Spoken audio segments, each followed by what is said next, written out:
Hello, everybody. Hopefully you can hear me. Just let us know, please, because we don't know. If you can, then we're doing better than we were doing yesterday. Okay, so I'll crack on, assuming that you can hear me, because no point hanging about. So today we're going to do some of these little Christmas decorations. Really good for like craft markets. They're quite, we can do some with some different colours, which we'll look at a little bit later.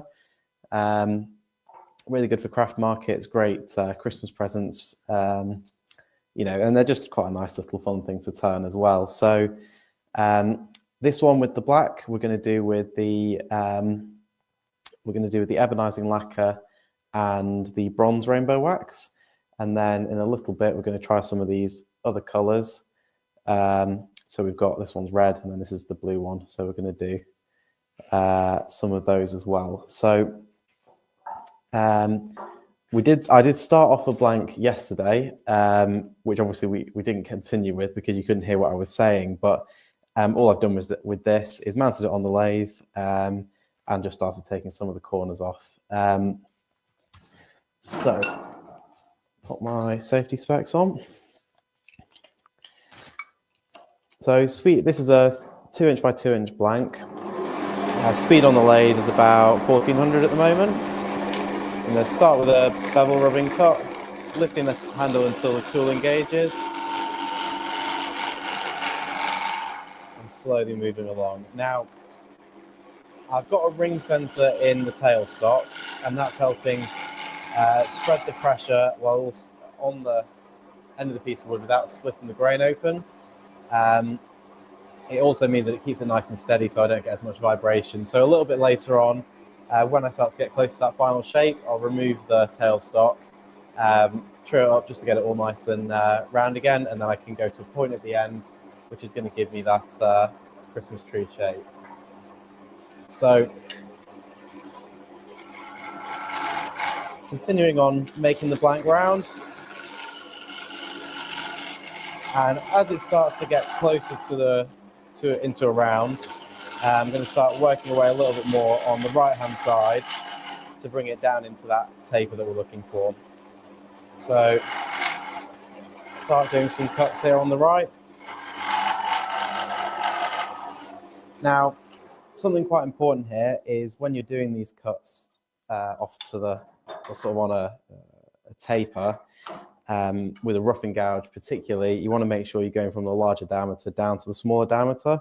If you start on the smaller diameter and come up to the larger diameter, what's going to happen is the tool's going to try and take a bigger and bigger bite out of the piece of wood, and you're going to end up with a catch.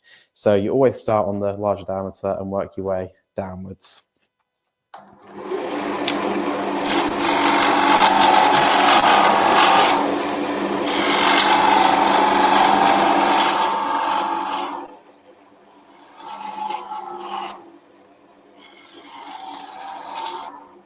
So the trees that I did previously, these ones, they're just sort of example pieces. So they've just got the raw blank on the end. But what I'm going to try and do is I'm going to do a little bit of a trunk, and I'll do a little bit of a sort of a pot maybe at the bottom.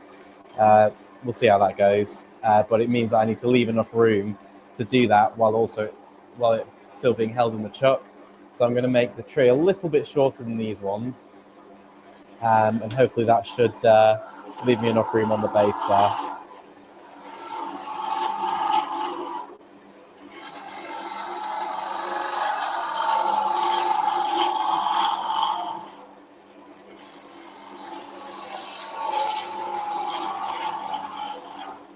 Nice and slow passes, letting the tool do the work.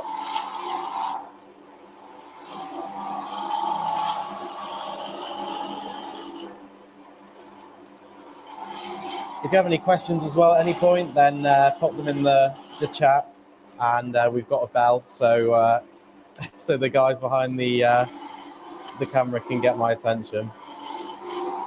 Oh, we have a question. Oh, we're testing. If you didn't hear that, the bell did ring.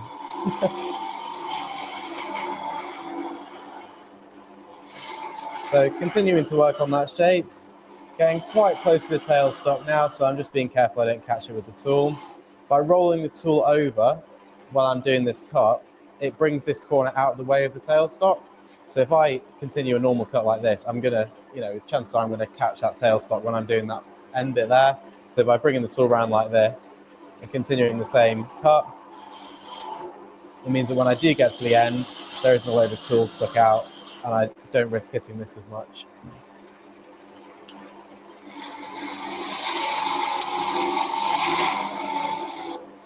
So we're going to go with a little curve on this.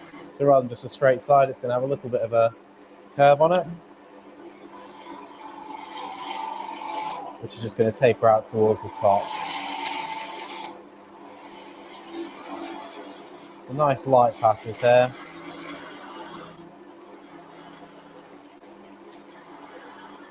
So getting closer towards that end point there, so I'm going to take the tailstock away, which is just going to give me a little bit more room. I've lost my tinsel. But what this can also do as well, depending on how much pressure you've had on with your tailstock, it can shift where the piece sits slightly.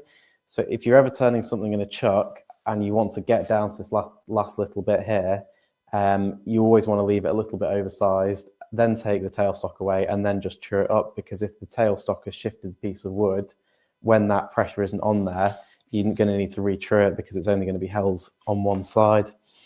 Yeah, so this piece isn't too bad. It's, negligible how much it's out by, but on longer pieces that could be more of an issue.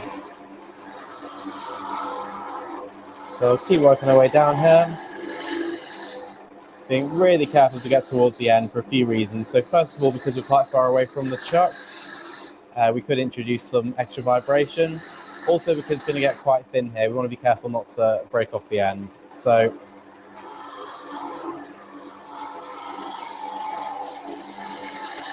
nice and slowly.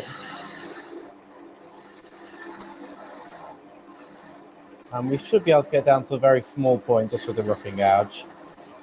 Now, if you want to, say for example, you were doing a piece with a straight side, you could use a skew chisel for this and that would work really well. And that's going to give you a better finish than the roughing gouge. As well as being quite smooth. You're going to get a nice smooth finish. You're not going to have any ridges in there. But because I'm doing a concave shape here, then it's going to be a little bit trickier to get in there with the skew chisel. Now I could use a spindle gouge to do this, but because of the size of the piece, it would take a lot longer than doing it with the roughing gouge. So sticking with the roughing gouge, nice light cuts.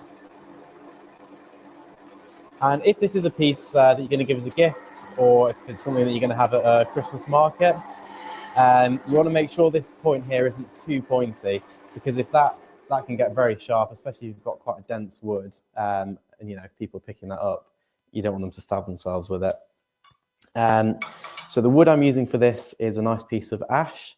This technique works really well on ash and oak because they're quite open grained, and you need to rely on the timber being open grained to get the rainbow wax to sit in there properly. If you use something that was a bit more closed grain, or that is closed grain like beech, then when we use the liming brush in a moment to open the grain, it's not really going to do anything. So we need to have ash or oak really to get this effect to work properly.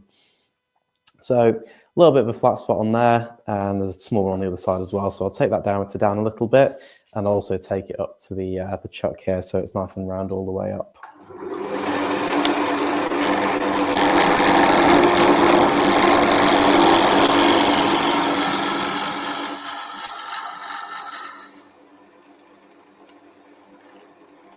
Shouldn't need much more than that. And a really light final pass is just going to mean we get a better finish on there rather than taking a heavy pass. Yeah, so we've got no flat spots on there, not really any tear out, and then it's round sort of all the way up to this point here, which we'll work on a little bit later. So next up, I'll grab the parting tool, and this is going to allow me to start making that tree trunk section in there. Now, when I do this, I'm going to leave a little bit of a gap between where the tree bit ends and between where I'm going in with the parting tool. And the reason I'm doing that is because if I use the parting tool, the likelihood is, even if I'm using it correctly, then I'm going to end up with torn grain on the sides of the wood in here. on both sides. So what I'm going to do is I'm going to go in with the parting tool and open it up, and then I'm going to go in with the skew chisel, and I'm going to do a pairing cut, and that's going to clean up that face on there, and it's going to give us a really nice clean finish. And also I'm going to do that after we've done the colouring effect on the tree, and that's going to give us a really nice crisp shoulder where the colour ends and the wood starts. So I'm going to leave probably about 2 or 3 millimeters there. Starting with the bevel rubbing, lifting the tool handle and then slowly going inwards, making sure I do a bit of a relief cut in there as well. I'm not going to go too deep with this because I do still want to be able to sand it.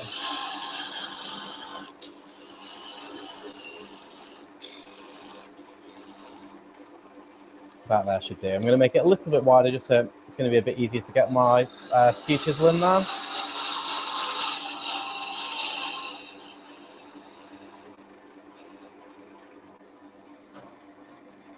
And then I'm going to take down this diameter a little bit more here to start creating the base of that pot that we're going to put the tree in.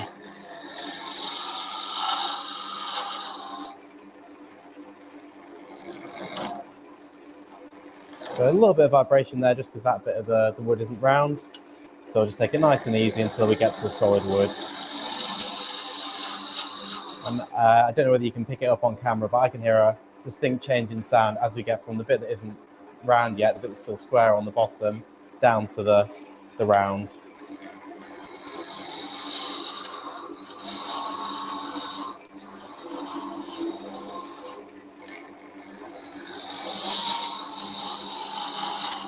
So I don't want this pot to be too big, just because it will sort of detract from the actual tree itself. So what I'll probably do, I'll end up taking this trunk a little bit further down because I can get in there to sand it. But I don't want to do that yet, because if I'm sanding the tree and finishing it and I've got a very thin point here where the trunk is, it could introduce extra vibration on the tree. So I'll switch over to the skew chisel here, and I'm going to start cleaning up this face a little bit. I'm not going to take it all the way back, like I say, just because we want to be able to do another cut on there at the end to separate the colour from where the wood starts. So we want to leave a little bit of material on there. I'm going to go for a slightly convex face on here. So starting out here with the tool, little pass, not taking a lot off here, and I'm lifting the handle. I'm not just pushing in here because that's not going to cut. I'm cutting with the tip of the tool, and I'm placing the tip just maybe 0.5 millimeter to the right of where the wood starts, and then lifting the handle into the cut.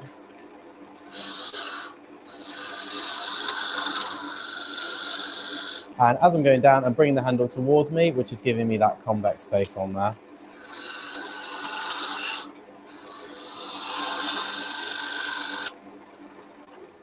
There we go. So not perfect for the moment, but that's all right. It's just a nice little curve on there. So before we carry on with the turning, I'm going to give it a sand, and then we'll do the finishing technique, and then I'll work on the base. So I've got the majority of bumps out of here. I could have spent a little bit more time, but just for the purposes of the demo, I won't bother. But we'll start off with a 120. You could start lower if you really wanted to, but unless you're doing something wrong with the tool, you shouldn't need to go lower than 120 really, unless you've got a very soft wood that you're getting a lot of tear out with.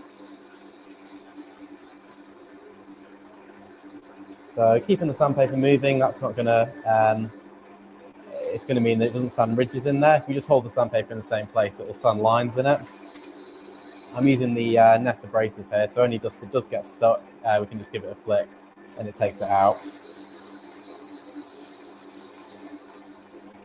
So a little bit with the 120. Then we're going to hit it with the 180. Again, just remembering to soften up the tip there, just so it's not quite as sharp.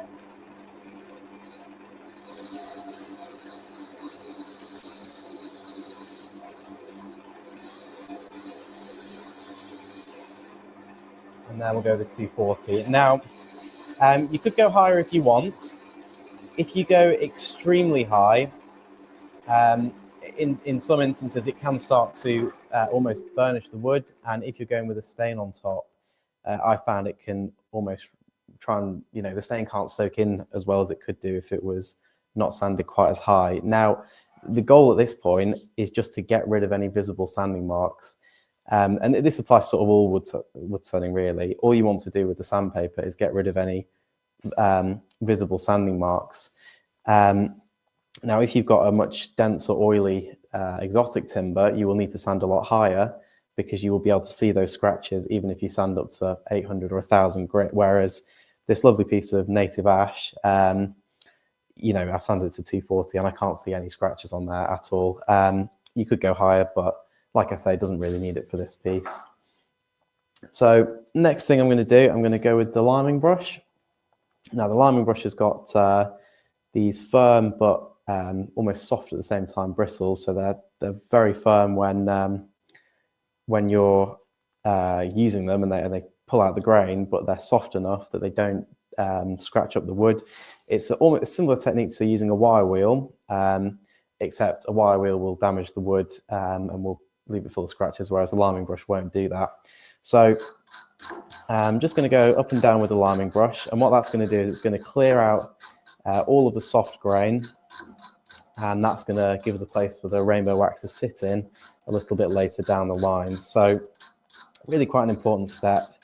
Again, this works better on ash and oak because they're so open grained. You'll see why in a minute when we put the rainbow wax on. It's so important to have an open grain timber. I tried this once with a tree that had sort of steps in it. I think I've got it over here actually. I did have it over here.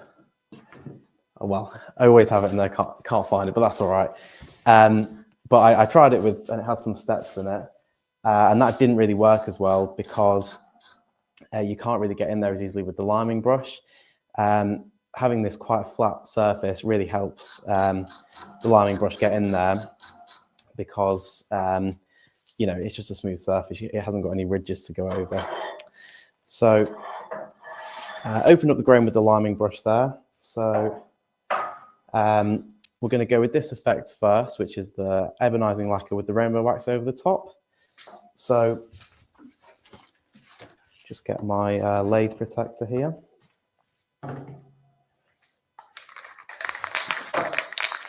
And some ebonizing lacquer. Now, I'm going to give it a little bit of a shake. I'm going to see if I can find an aero gun somewhere. I've got one on order. One will be with me shortly. But yeah, we're going to start with the ebonizing lacquer on this one. Now, what the ebonizing lacquer is going to do, it's going to coat the surface of the wood and make it black. But also, because it's in a lacquer form, it's going to be a very thin, even coat. And what that's going to do is it's going to contour to the wood, and it's going to mean that that open grain is going to stay. Thank you very much. That open grain is going to stay open because the ebonizing lacquer isn't filling it. A little bit later on, when we go to do one with the stain, we're going to use a spirit stain and we're going to use the cellulose sanding sealer aerosol over the top of that. And the reason it needs to be the aerosol is because if you use the stuff out of a bottle, although it's the same stuff, it'll end up filling the grain and the rainbow wax won't be able to get in there. So pop the aero gun on top of the bottle, and that just means it's a lot easier to spray. You didn't see that.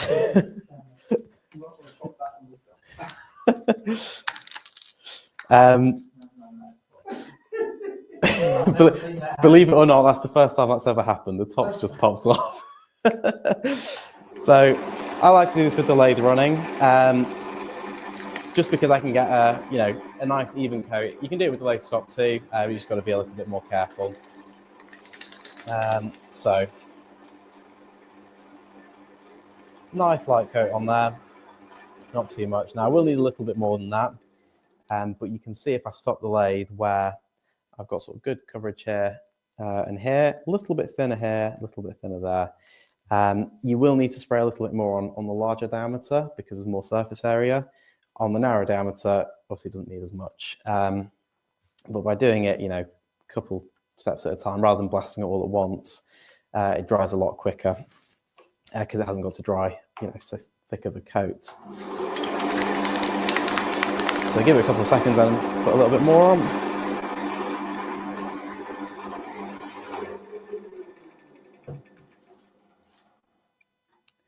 There we go.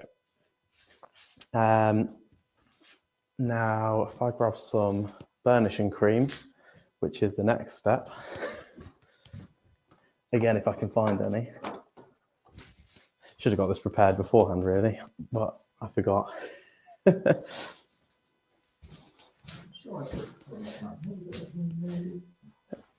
We had some here earlier. We have some behind me. Perfect. Oh, it's an empty bottle. That's all right. We don't need to do that for this time. Saying that, I think I have some. I do have some. This is very smooth. You can tell this is pre-practice and we're true professionals here.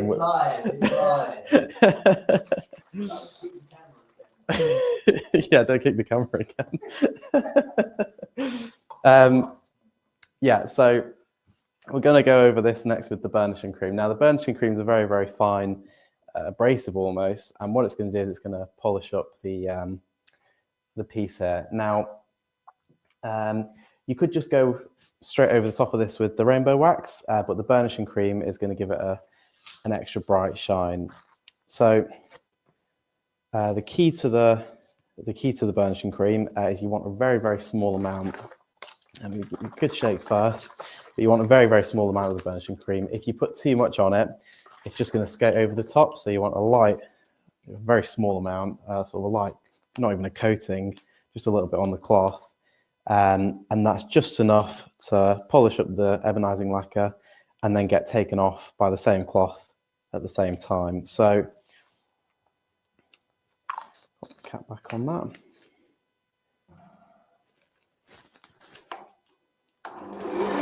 So speed for this, going to keep this about 1400 RPM. You're not trying to build up heat here, so you want really, really light pressure. And you should see that the shine on that will start to come up. Might be able to see better on that camera just because the light will reflect off it. There we go.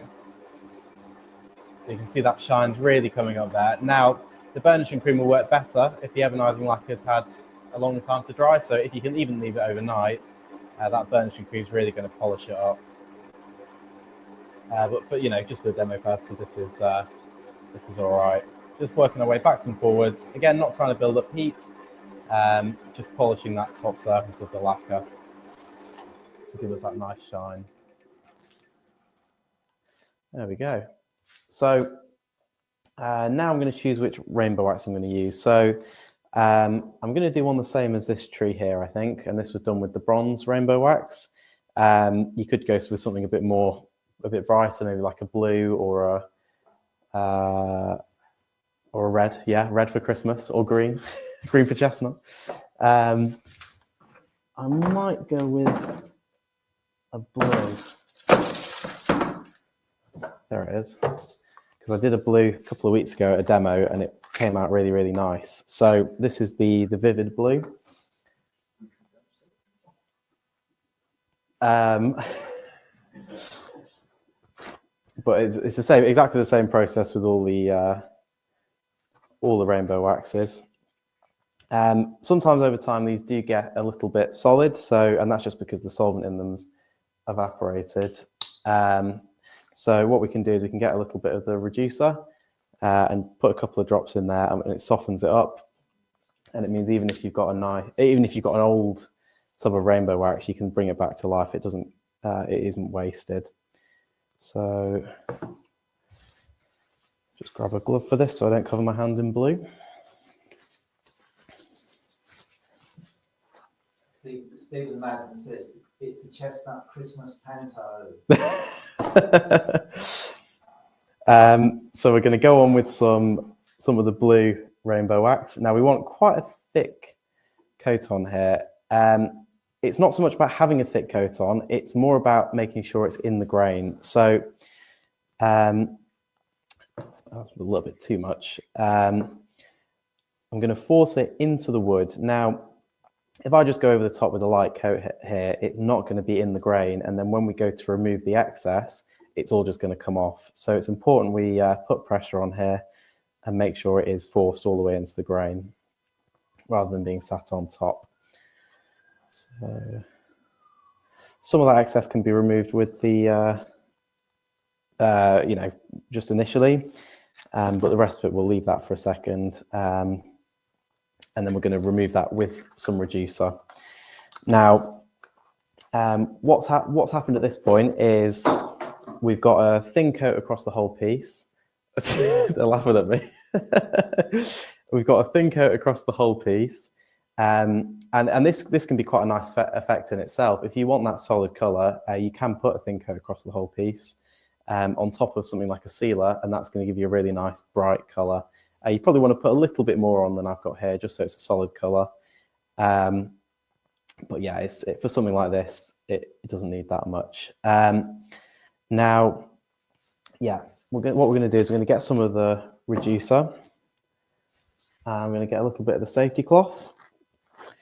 But at the moment, the rainbow wax is in the grain as well as sat on top of the piece. And we want the rainbow wax to stay in the grain, but to come off the surface of the piece.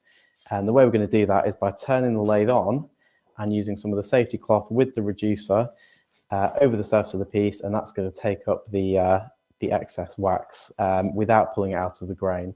Because if you sort of go with the grain or with the lathe stopped, it can lift it out of the grain, whereas by having the lathe spinning, it skips over the top. It is still possible to remove it from in the grain if you put a bit too much reducer on. So what you want to do is you want to take it slowly, stop the lathe, double check that you're not taking it too much off before you're carrying on with the reducer. So we'll turn the lathe on. Doesn't need to be massively fast, go down to about 1000 RPM. We're just going to really light pressure, move backwards and forwards, and you can already see how much is taking off on the cloth, and you can see the change in colour there between where the rainbow wax was and where I've removed it. So by switching over to a new bit of cloth, if you just go over the same bit, then it's not really going to take any more off. So switching over to a new piece of cloth there. And just going up and down. Now if I stop the lathe, I should be able to see we're starting to get that effect shining through, which we are. Needs a little bit more of the excess taken off, but you can already see we're getting that really nice effect on there.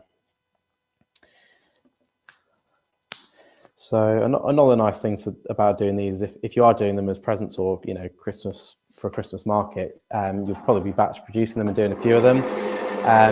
This isn't something that you need to wait hours and that you need to wait hours and hours to dry. You can if you want, but I can do this whole process in 5 minutes, and I don't have to worry about any of the previous coats drying too much. But you can see there, I've removed all the excess there. It's come off where the wood is harder, where it wasn't removed with the liming brush, and it's stayed in the grain, which is giving us that really lovely effect.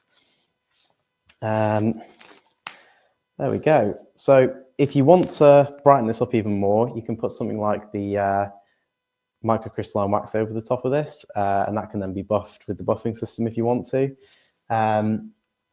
Alternatively, I have seen people have success putting the acrylic lacquers over this. Normally you wouldn't want to do that because the wax is a little bit softer than the lacquers, and the lacquers can crack in some cases. But because it's such a thin coat of rainbow wax, and the acrylic lacquer solvent isn't going to eat away at it, or it shouldn't do, then you can put that over the top and get a really nice effect. As long as it's the aerosol, it's got to be the aerosol, because if you try and wipe it on with a cloth, it can then start to lift stuff out, because the action of wiping the cloth on there is going to start pulling out the colour. So back in here with the tool rest, just take my glove off. And And now this top bit's completely done now at this point. I'm not going to bother putting anything over the top just because it doesn't need it. I've already got a really nice bright finish on there. Don't know whether you can pick that up on the camera, but at the transition point between where we've got that finish and the natural wood in here, there's a little bit of a funny edge there where some of the rainbow wax has spilled over, some of the ebonizing lacquer's got on there, and also the ebonizing lacquer's down here where we don't want it. So what we'll do is we'll start by doing a cut along this face, which is going to clean up that edge, and then we'll work on the bottom here and then work on the shape of the pot. So we do want to make sure we get as good a finish as we can on this face with the tool, just because if we go to sand it, which we won't need to do really if we get a really good finish with the tool, we don't want to risk either rounding over that edge and losing some of that definition, or even scratching up the nice surface that we've made over here.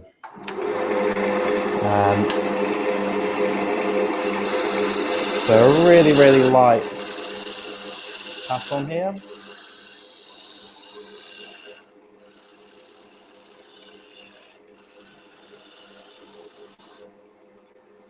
Just going down to the base there. Might need a little bit more, but I can see that shoulder there is already a lot crisper. It's a nice, nice sharp line there. You do want to be really careful when you start the cut, just because if you do get a catch or the tool does skip along the wood, you're going to wreck that nice surface that you've got.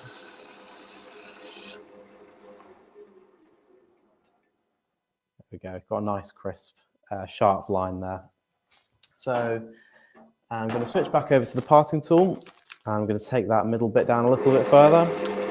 Not too much, just a little bit more. Now,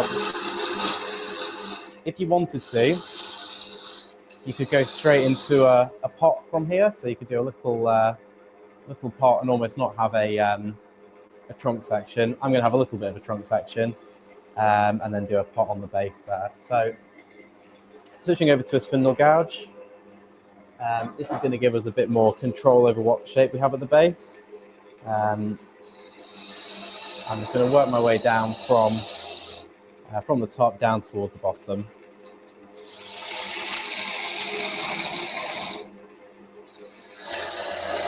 And I can start to hear, because this is a smaller tool, I'm getting a little bit more vibration than I was with the roughing gouge earlier. And a lot of that is coming through the tool. I'm going to turn the speed back up slightly, so back up to about 1600 RPM now. And that'll help us cut a little bit better as well.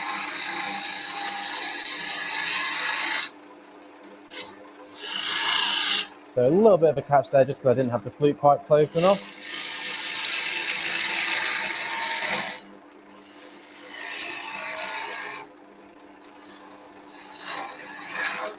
Making sure when we can, we've got the bevel rubbing before the tool starts the cut.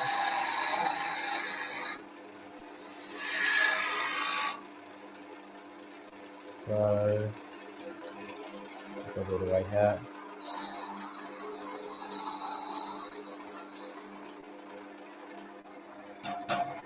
So I'm going to do another cut with the skew chisel down here on the side for the same reason that we did it on the other side.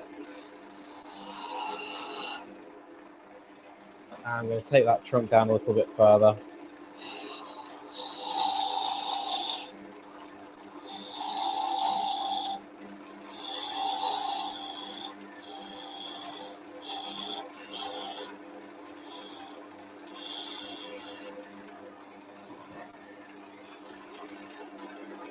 So another little facing cut on the left there, or on my left.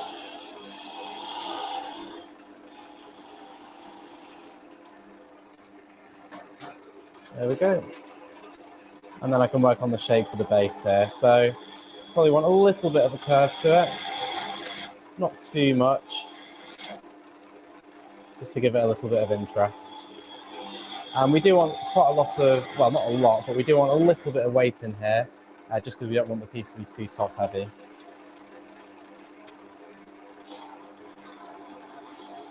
It's also quite an important balance between not making it too big, because if it's too big, then it will send the proportions off. So we want a nice balance in the middle. If I was doing this again, I'd probably make that trunk a little bit shorter because it is quite tall there, but that's not a massive issue. There we go. Then now I've got that shape that I want, I'll start passing it off. I'm not going to go all the way through yet because I still need to sand this.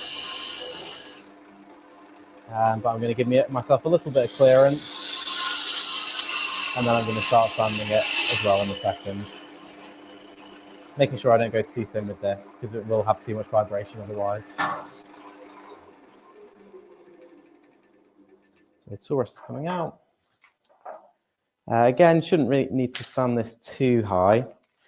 So I'll start with the 120 grit. Just folding it over so I make sure I don't catch the nice bit that we've finished.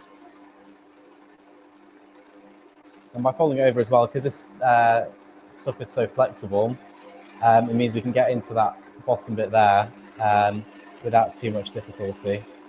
It is also flexible enough to wrap around your finger as well. So you can just wrap around your finger and use your finger to sand that surface.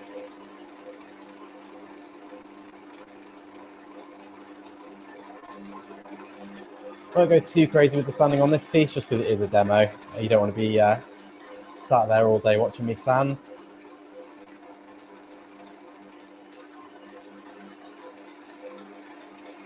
And it shouldn't need a lot on this surface because we cleaned that up with the skew chisel, but just a little bit with the sandpaper isn't going to do it any harm, as long as you don't go too far and start damaging the nice surface up here.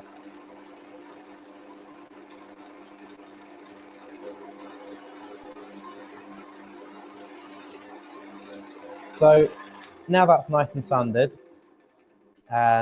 it's at this point that I would probably go over the whole piece with the microcrystalline wax, or you could use something like the acrylic gloss lacquer, and that'll really brighten up the piece while giving it protection as well. So I'm happy with that. So hopefully you are too, and hopefully you watched what I was doing.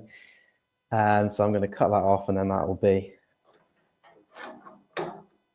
that one finished. So tool rest back up. When I go to part this off, I just want a very small undercut on there so that it doesn't wobble when I've finished it.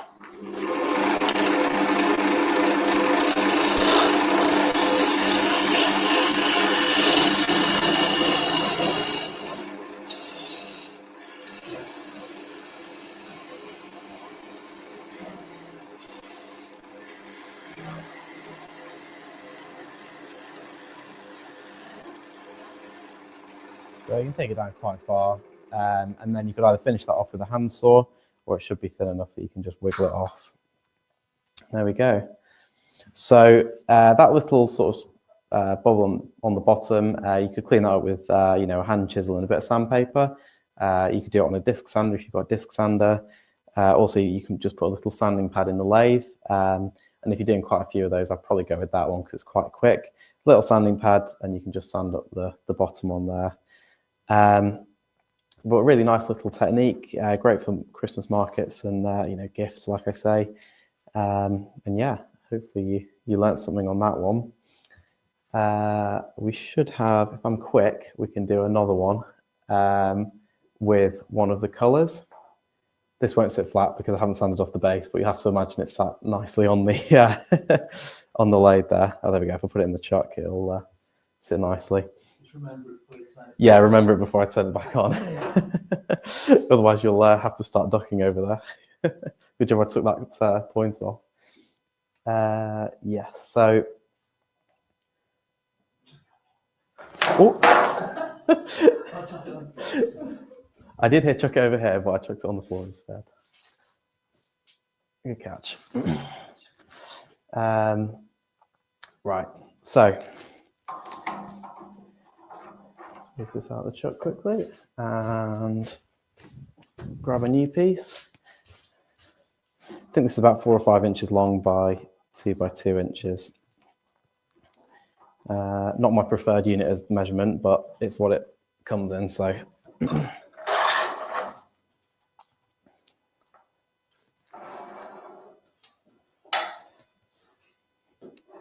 So, while I've got the lathe here like this, I'll show you the ring center. So the ring center has got a, where are we? Which camera?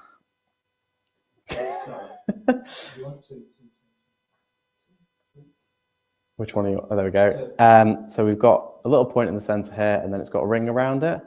And the reason this is better over a traditional, or the reason I prefer it over a traditional point center is that, whoops, you didn't see that. The traditional point center is going to split the fibers of the wood open, whereas the ring center, it's still got that little point in the middle for centering, except the ring sort of goes in, digs into the wood, and it stops the fibers from expanding and splitting. So if you're doing spindle turning, I pretty much never use one of these. I always go with something like this because it means that it doesn't risk damaging the wood.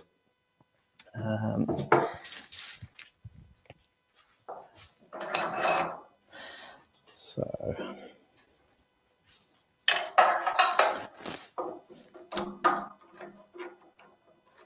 put that in there.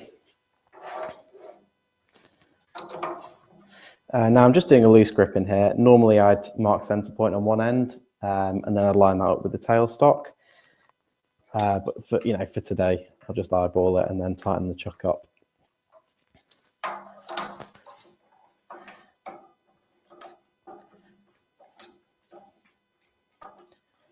Now you can go pretty tight with this because it's spindle turning. You're not really going to snap, really damage anything too much. I am going to end up with marks in the base there, but that gets removed anyway, so that's not a big deal. If you're doing something like a bowl, you would want to be careful with how much pressure you put on here because these chucks can put an enormous amount of pressure on the wood, and because bowl blanks are done in the other grain orientation, you risk snapping the tenon off the bottom of your bowl. So nice and tight there in the chuck. I'm just going to tighten up the tailstock a little bit to make sure we've got enough pressure on there. Now this second one I won't take all the way to the finish. I'll leave it like this one, but we have got a question. Yeah, Nathanael, would you sometimes colour the base and the pot that you made on there, or do you not like that? Yeah, you could do, as long as the piece is held on there enough to do it. You do the exact same technique. Where you might run into a bit of trouble is getting the liming brush in there. I did mention it briefly before, but it struggles a little bit getting into the some detailed areas. So you could absolutely do it. Just make sure that you can get that grain opened. It will still work if you don't use the liming brush to a point. It's not as good of an effect really. But what I'd probably do if you were to do that, I'd leave the trunk section bare wood because that's going to be difficult to get into, and then I'd do the pot on its own as well, because you'll be able to get the liming brush in there to do that.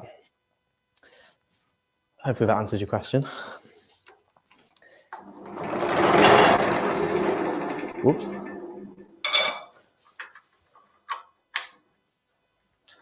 Okay, make sure your headstock's tightened down.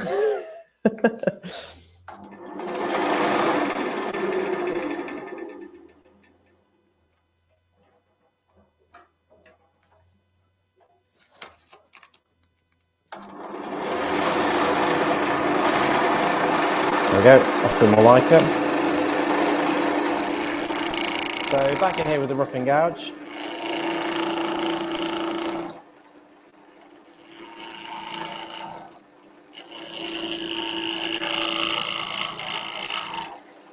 I'm doing quite heavy cuts here just for time's sake, but you don't need to go this fast.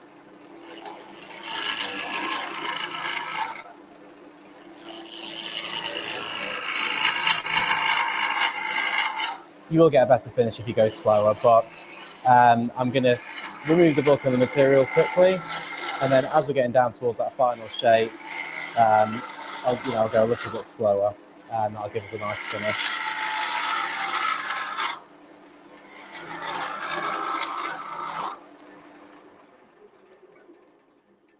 That tool rest up a little bit.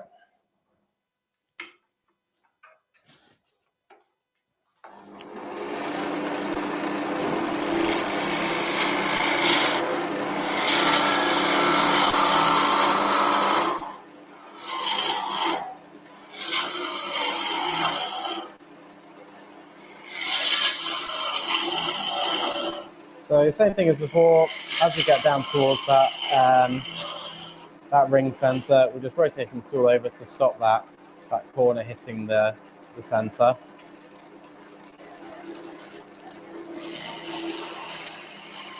And we're doing a nice light, slow pass for the final couple of passes. And I'll remove a little bit of material on here.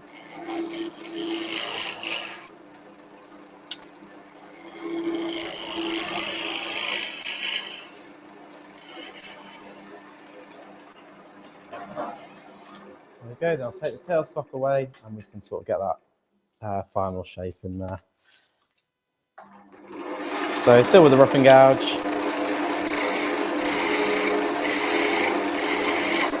Moving that point there. Now this is a little bit more out of centre than the last one was. So we'll just do a little touch of the tool all the way across and that'll true it back up.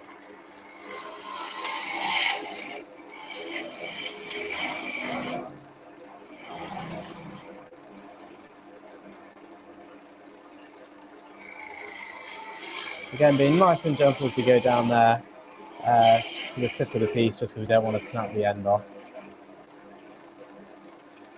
There we go. I'll just do a little cut in here with the parting tool.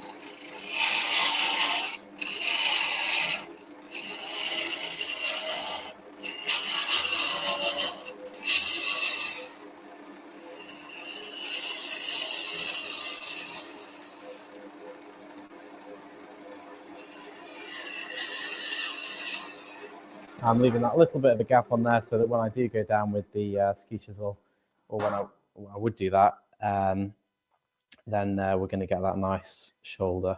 We'll take a little bit more off that just because we've got a little bit of torn grain from the rough and gouge. I'm going to do that with a spindle gouge, and that's just going to allow me to take a small amount off that corner.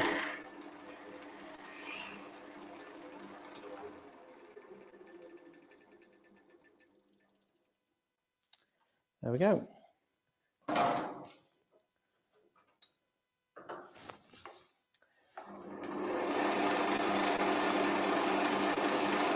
So starting with 120.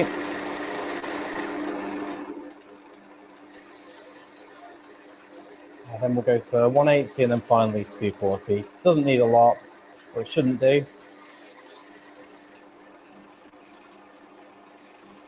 Yeah, as long as you've got a good finish with your tool, it shouldn't need a lot of sanding. And finally 240.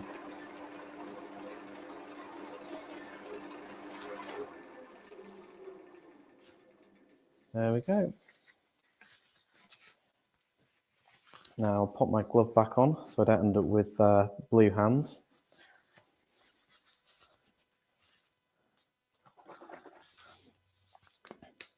And then we're going to go with the blue spirit stain. So you might notice that this has been knocked off my lathe a couple of times and it's covered in blue.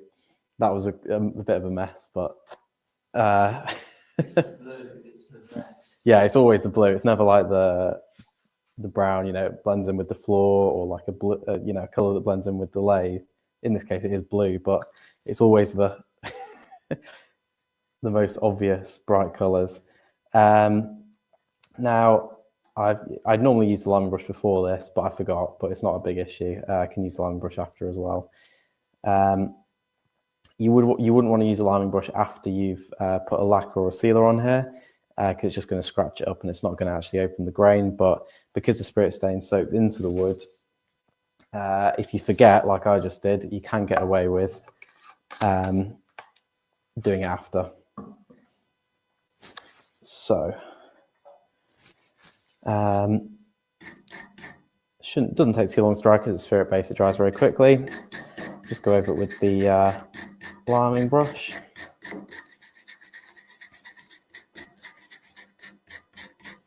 And that'll open the grain. And I don't know whether you'll be able to see that on camera, but I can see, because I've stained this and I'm now removing the grain, it's actually some of the original wood colours shining through, because the bits of the wood that was stained in the grain are being taken out by the liming brush. So I will, once I've removed the grain, I'll go over it with another coat of the stain, just to make sure we've got stain everywhere. Everywhere on the piece, I should say. We don't want it everywhere. go. Now I'll put a drop more stain on.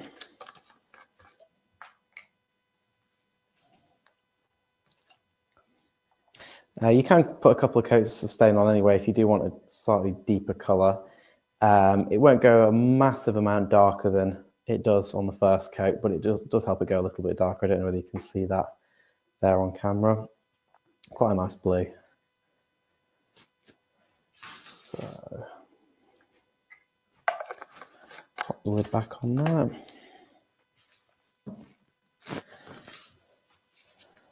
So next thing we're going to do is we're going to seal the wood. Now, if we went with a rainbow wax straight on top of this, what's going to happen is some of the stain, because the stain hasn't had that long to dry, potentially some of the colour from the stain could start to lift up.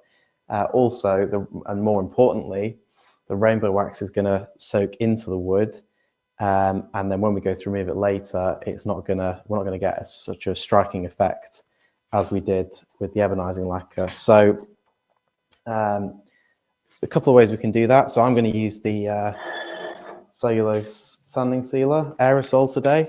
You can use the lacquers as well, but the reason I'm using the sanding sealer today is because it dries quite quickly, as well as the fact that it gives us a nice. We will be able to get a nice shine on it as well. So give it a shake.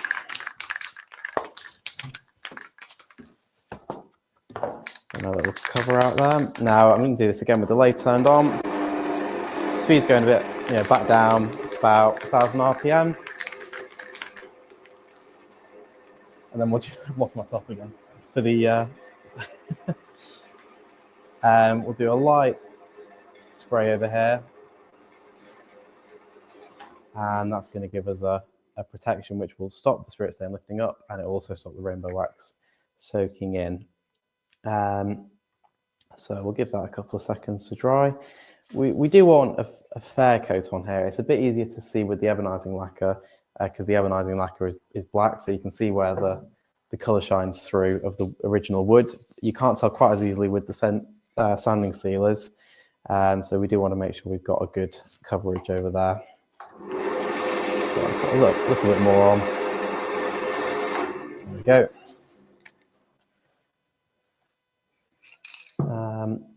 Now we'll just give that a second to dry, and then we'll go with the rainbow wax. Now for this one, I'm going to use the ivory rainbow wax, which is the white colour. Also, the silver would probably work really well. I find with the colours, these ones are both finished with the ivory rainbow wax. When you've got a base colour on there, by using quite a plain top colour, it gives you the best effect. You can use the bright top rainbow wax as well as the bright spirit stain, but I find it can sometimes be a little bit too much. So it's really good to use either a dark base coat with an interesting colour rainbow wax, or a bright base coat with a more plain colour rainbow wax, like maybe the charcoal or the the silver or the ivory. So I'll give that a little bit longer. Should be getting there now, still a little bit tacky. So we can use the burnishing cream on this as well, and that's really going to brighten it up.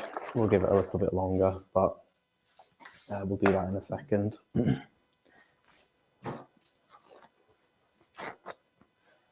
Does anyone have any questions, or are we all good so far? Let me know. If you've got any questions, let me know. You're good.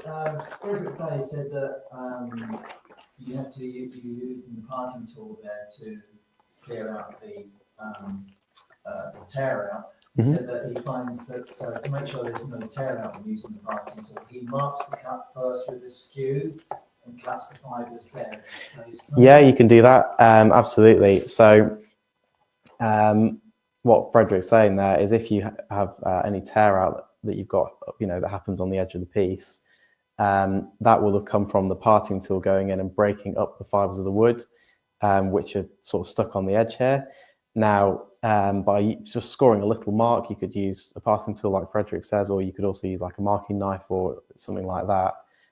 What that does is it cuts the fibers. So when you go in with the parting tool, you don't get any fibers peeling up because they just break off because there's a score line in there. But yeah, absolutely, that does work. I didn't really need to do it for this because I've left a bit of a gap there. So even if I did have some tear out on there, by going in with the skew chisel later, that's going to clear all that up as well. But yeah, that absolutely does work. So take this away. Frederick has also asked if gilcrim would work just as well, and the answer is yes, it will.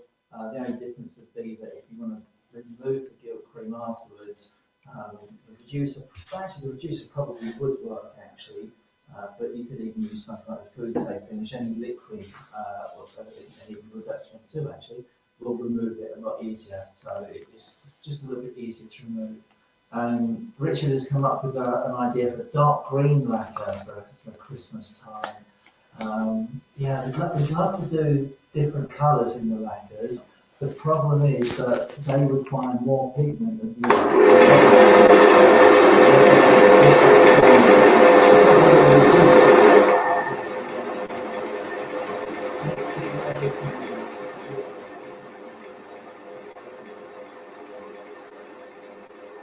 Right. Yeah, so using the burnishing cream here, I don't know if you saw me hold it up there, but I'm going on with the burnishing cream. If we switch to that camera, you might be able to see a little bit better the shine that I'm getting on here. There we go. Lovely, nice colour I've got on there now. Perfect. So, yeah, I can use the ivory rainbow wax for this and put my glove back on. And it's exactly the same process as last time. What we've essentially got here is the same base as what we've got by just putting the Ebonizing lacquer straight on the wood. And it's a sealing coat over the wood or over anything you've got under the wood, which stops the rainbow wax from soaking in where we don't want it.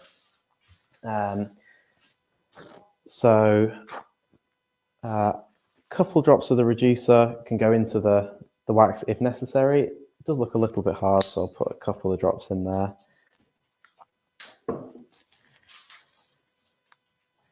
That'll just soften it up.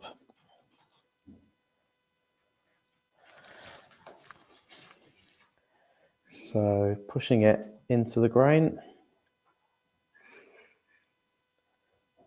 I'm getting a little bit of the colour come off my gloves, so you probably want to use a fresh set of gloves when you do this at home, but that's all right. And you can already see that that effect is starting to come through. It will be a little bit more bold when we remove the excess, but already it's looking really nice. So a bit more on that.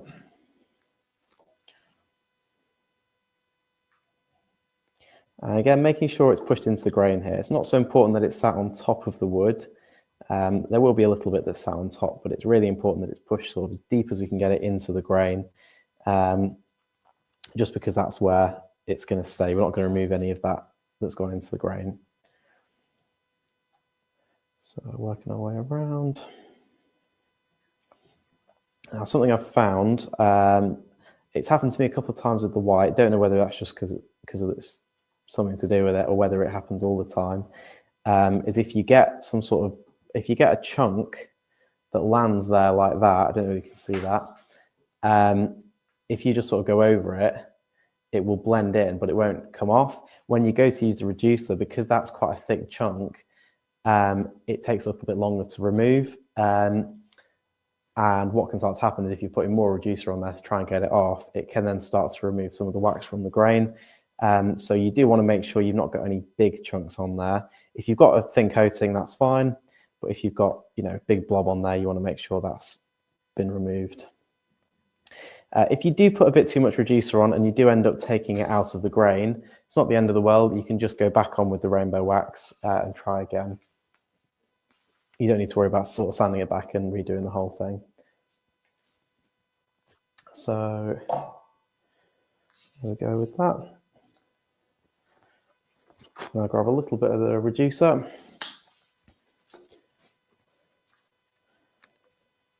Couple of drops on there, and that's just going to soften it up. So laid back on, speed about 1200.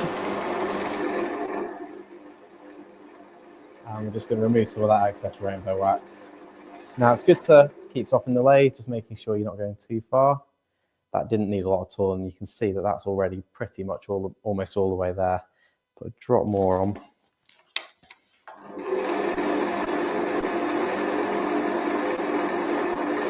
It didn't need a lot at all.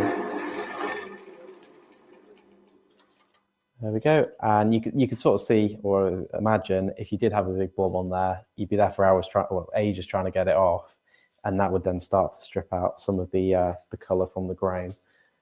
So there we go. That's the technique. I will do a quick clean up pass with the skew chisel. There we go. Quick clean up pass with the skew chisel just on the base here, and that's going to give us a nice sharp shoulder in there.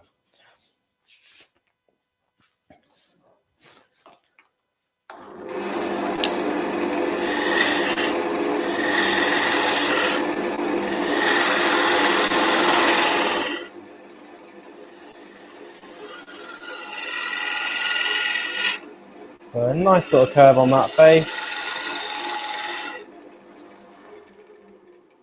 Might need a touch more than that. Tiny bit more.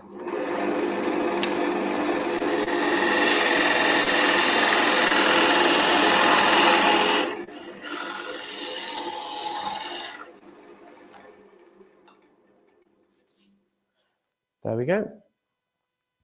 Brilliant. So that's the technique. Obviously the base will be finished in the same way as the other one, which is here. So look at these together. Both using blue, which is quite nice, but we can see that's a, you know, completely different effect from a very similar process. We'll pop this out the chuck and then we can have a look at it on a different camera. So we've got two sort of very similar shapes here. Obviously this one's got the pot on it. This one's still attached to the block, but some really nice effects. And obviously you can use any color spirit stain, you can use any color rainbow wax as well as obviously the Ebonizing lacquer, which is the black, and that'll give you that really lovely effect. Frederick's asking, can you blend the waxes to fade one into one color into another? Yeah, absolutely. So personally, I really like the look of a solid base and then a solid color over the top in the rainbow wax, but absolutely. So you can do, you could do two different colored spirit stains and then one color rainbow wax, or even, one color spirit stain or two different colors of rainbow wax, or just go crazy with it and do 20 different colors of everything. But yeah, that would absolutely work. And that'd be the same process, except when you're applying the rainbow wax or the spirit stain, you'd only go up to a certain point before blending it together. Sorry, that was on the wrong camera as well. Richard asked a question about coloured lacquers earlier, and I thought I had the mic switched on here, and I didn't. So the answer there, Richard, was that the problem with coloured lacquers is that you need to put quite a lot of pigment in them to make the correct colour. Black doesn't need so much pigment, which is why the Ebonizing lacquer works so well, but the other colours do need it, and that would obliterate the grain too much in a lot of cases. It's something we do want to revisit, and we'll look at it again though, so watch this space. Brilliant. Any other questions, or are we No, I think that's about it, mate. Thank you everyone who's joined in and watched. I've been driving the cameras quite badly actually, so I do apologise for that. But yeah, hope you've enjoyed that. We'll be doing some more in the future. Great. Thanks, Terry. Thanks for being the man behind the scenes. Thanks everyone for watching as well. Hopefully see you next time. Bye-bye. Bye-bye everyone. Cheerio.